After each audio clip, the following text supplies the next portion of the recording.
emergency doctor and two ER nurses at the right place at the right time, bringing a Salt Lake man back to life after he went into cardiac arrest. It happened during the St. George Marathon, but today that man was able to actually meet those who saved his life for the first time. News specialist Dan Rascone was there for the sweet reunion and joins us live. Dan?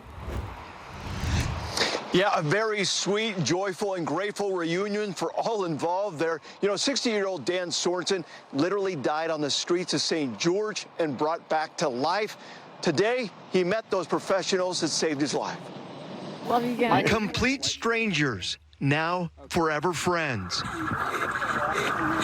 All because of what happened here during the St. George Marathon back on October 5th at about 10:30 in the morning.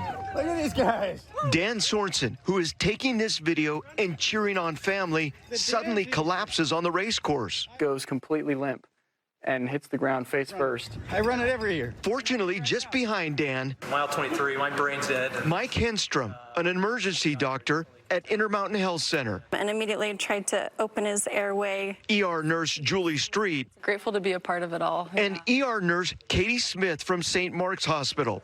Complete strangers themselves, but all jumping into action and doing compressions for as long as 8 minutes to bring Dan back to life. You know, your training kicks in, ABCs, you know, it's just airway, breathing, circulation, do what you need to do. I did not think he'd survive. We were on scene for a really long time. Miraculously, Dan did survive. Dan was not meant to die that day. Sweaty angels were all around him.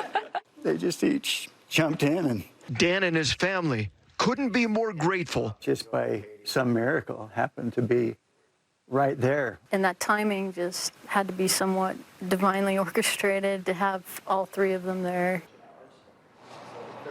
Yeah, pretty amazing thing there to have happen. Now, Dan says he doesn't remember that day. He only remembers waking up in the hospital a couple days later. He did have to undergo quadruple bypass surgery in order to repair that heart. And today he says he feels very strong and healthy. Back to you guys.